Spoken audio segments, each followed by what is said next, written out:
প্রত্যেক রাজনৈতিক দল ভোটের ফলাফল প্রকাশের আগে এই দাবি করাটা খুব স্বাভাবিক যে আমরাই জিতব, বিশেষ করে যখন দ্বিতীয় দফার ভোট বাকি রয়েছে। সুতরাং প্রথম দফার ভোট হয়ে যাবার পর আমরা 100 পার করে দিয়েছি, এইরকম একটা উচ্চাকাঙ্ক্ষী একটা বিবৃতি এইটা দিলে পরবর্তীকালের যে ভোট প্রক্রিয়াটা, অর্থাৎ 23-এর ভোটের পর এ ধরনের কথা বললে 29-এর যে ভোট তার উপরে প্রভাব বিস্তার করে, মানলাম।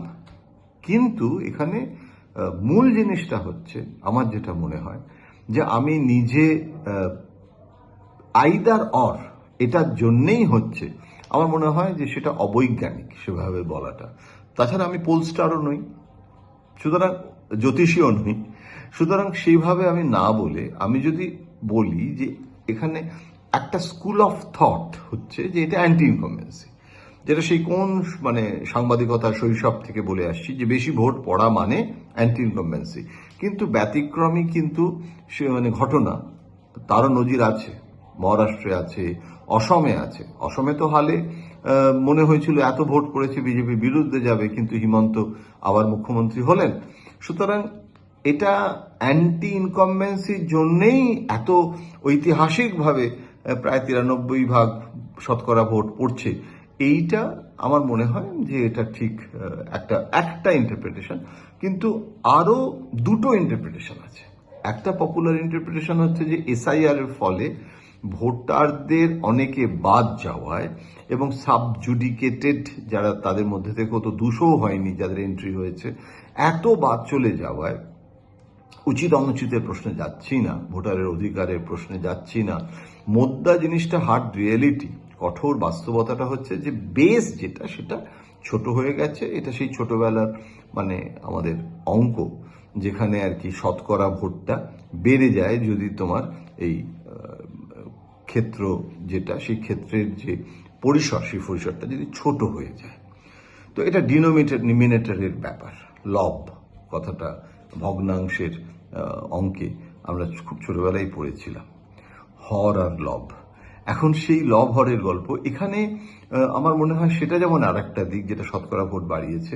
অনেকে বলছে যে পরিযায়ী শ্রমিক তারা অনেকে চলে এসেছে এবং তারা বিরাটভাবে ভোট দিচ্ছে। একটা এরকম ঘটনা যে তৃণমূলের কিন্তু একটা নিজস্ব সাবলটার্ন, গ্রামীণ, গরিব মানুষদের ভোট আছে, আমি জানি। তার কারণ দিল্লিতে আমার বাড়িতে যে গাছে জল দেয়, দিল্লির বাড়িতে মালি যাকে বলে, সে ছুটি নিয়েছে। তার কারণটা হচ্ছে সে কলকাতায় চলে এসেছে এবং তার কারণটা হচ্ছে সে রিজার্ভেশন পায়নি, দাঁড়িয়ে দাঁড়িয়ে সে অসুস্থ, তার রীতিমতো অপারেশন হয়েছে একটা পেটের, এবং সেই বয়স হয়ে গেছে, প্রচুর সুগার, তা সত্ত্বেও এসেছে একটাই কারণে, না দিদিকে ভোটটা দিতে হবে, কেননা এটা রাজ্যটা আমাদের হাতে বাইরে চলে যাবে, তাহলে বাঙালিদের হাতে আর থাকবে না।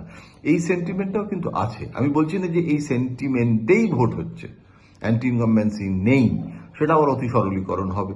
সুতরাং এই সবগুলো ফ্যাক্টর আছে। এবং আর একটা ফ্যাক্টর যেটা আমি টাইমস অফ ইন্ডিয়া পত্রিকার সম্পাদকীয় পড়লাম, আমার মনে হয়েছে যথার্থ, সেটা হচ্ছে যে এইবারের এসআইআর মানুষকে কিন্তু একটু স্কেয়ার্ড করেছে। অর্থাৎ যদি এবারে ভোটটা না দিই, তাহলে যদি আমার ভোটার তালিকা থেকে নামটা একবারই বাদ চলে যায়, একটা নাগরিকত্বের সমস্যা দেখা দেয়। তার ফলে ওই যে একটা লেজি ভোটার্স হয় না, যে শুয়ে থাকে দূর আর ভোট না দিয়ে দিতে, ভোট দিয়ে কি হবে, যে যায় লঙ্কায় সে হয় রাবণ। এবারে কিন্তু সামহাও এটা রাষ্ট্রীয় একটা চেতনা বা জাতীয়তাবাদী সত্তা আমাদের জেগে উঠেছে এমন নয়, কিন্তু এটা এসআইআর এর একটা হুড়কো আমাদেরকে কিন্তু ভোট দিতে কিঞ্চিত বাধ্য করছে, রাস্তায় বেরোতে। গরমের মধ্যে অনেক বয়স হয়ে গেছে, তবু সে ভদ্রলোকও গুটগুট করে হেঁটে হেঁটে বুথ অব্দি যাচ্ছেন এবং শান্তিপূর্ণ ভোট হচ্ছে, তাতে ভোটের পরিমাণটা আরো বাড়ছে। এবারে সেরকমভাবে কোনো সংঘর্ষ, হিংসা হয়নি।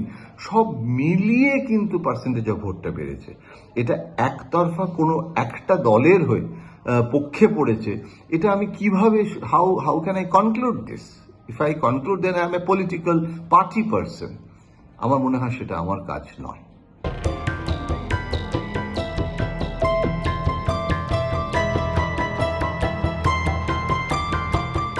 সংখ্যালঘু এবং হিন্দু, এই যে মেরুকরণটা হয়েছে ভোটের বিভিন্ন কেন্দ্র ভিত্তিক, সেখানে কিন্তু প্রথম পর্বে আমরা দেখতে পাচ্ছি যে একটা এন ব্লক মুসলমান সমাজ তারা ভোট দিচ্ছে, বিপুলভাবে ভোট দিচ্ছে, এবং হিন্দুদের মধ্যেও। কিন্তু সেটা একজনকে ভোট দিচ্ছে নাকি ভোটটা ভাগাভাগি হচ্ছে সেটাও কিন্তু জানা কঠিন। প্রথম কথা হচ্ছে যে কতজন মুসলমান বাদ গেছে সেটা কিন্তু নির্বাচন কমিশন আমাদের কিন্তু কোনো লিখিত পরিতভাবে জানায়নি। এখন কতজন বাংলাদেশি, কতজন রোহিঙ্গা, সেসব না হয় আমি নাই বা জানতে চাইলাম, সেটা তো নির্বাচন কমিশন বলছে স্বরাষ্ট্র মন্ত্রক জানে, স্বরাষ্ট্র মন্ত্রক বলছে নির্বাচন কমিশন জানে। আমি সে বিতর্কটাতেই গেলাম না, আমি ধরে নিলাম মুসলমানরা বাদ গেছে।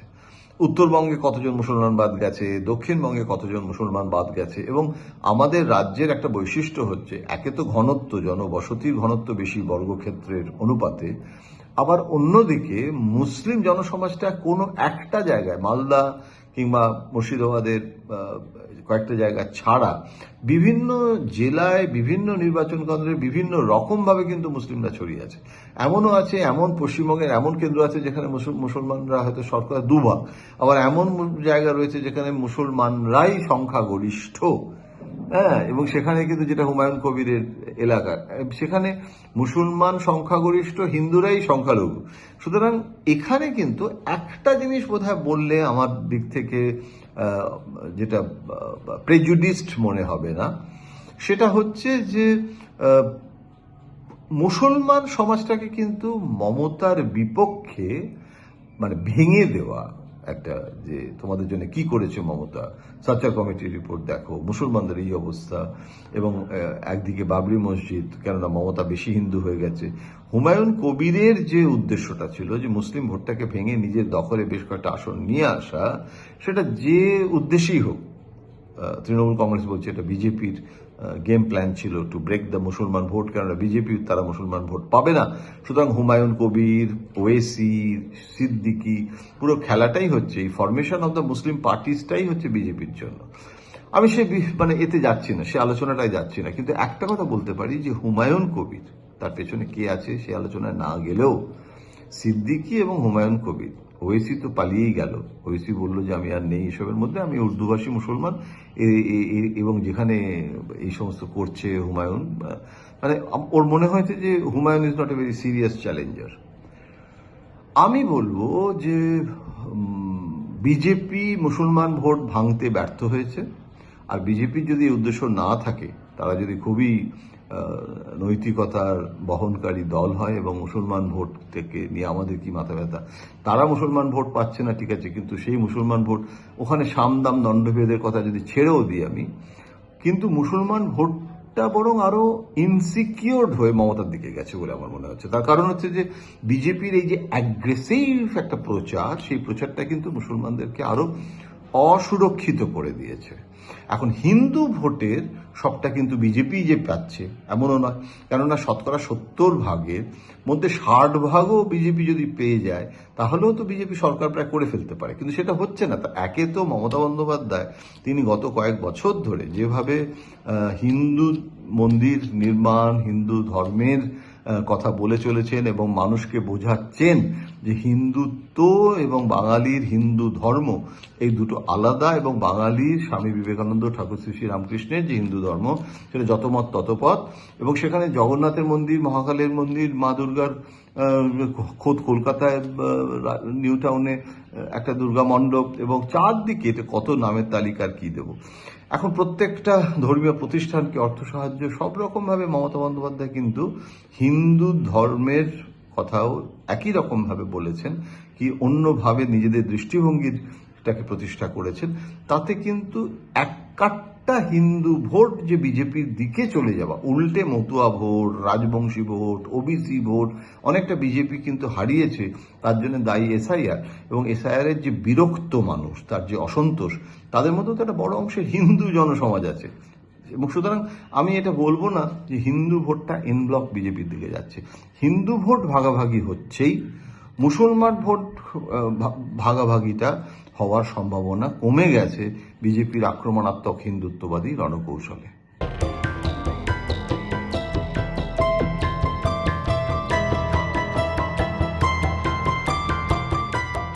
নির্বাচন শান্তিপূর্ণভাবে যে হয়েছে, এটার জন্য আমি কিন্তু খুশি।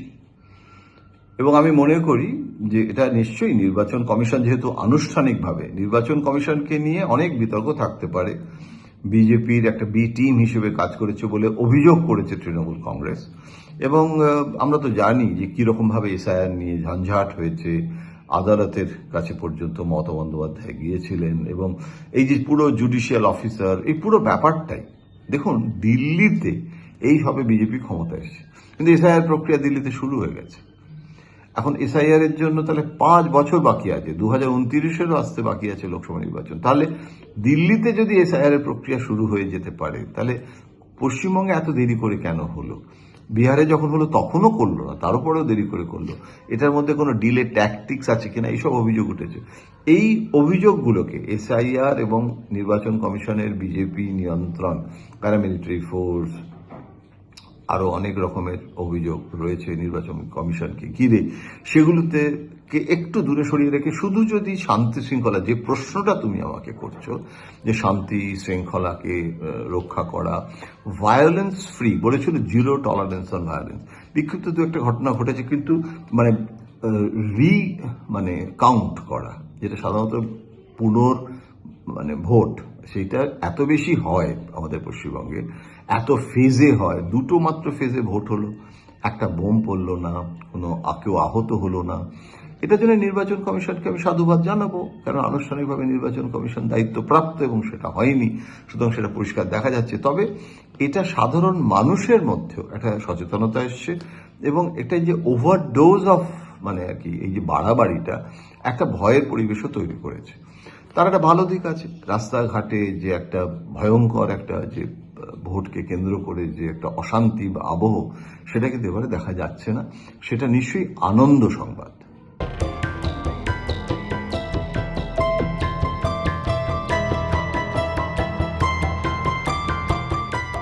ভবানীপুর রাজনীতির মোড় ঘোরাবে কি ঘোরাবে না, এই প্রশ্নটা যে তুমি করছো, ভবানীপুর পশ্চিমবঙ্গের রাজনীতির মোড় ঘুরিয়ে দিতে পারে বা পারত বা পারে যদি শুভেন্দু অধিকারী জেতেন।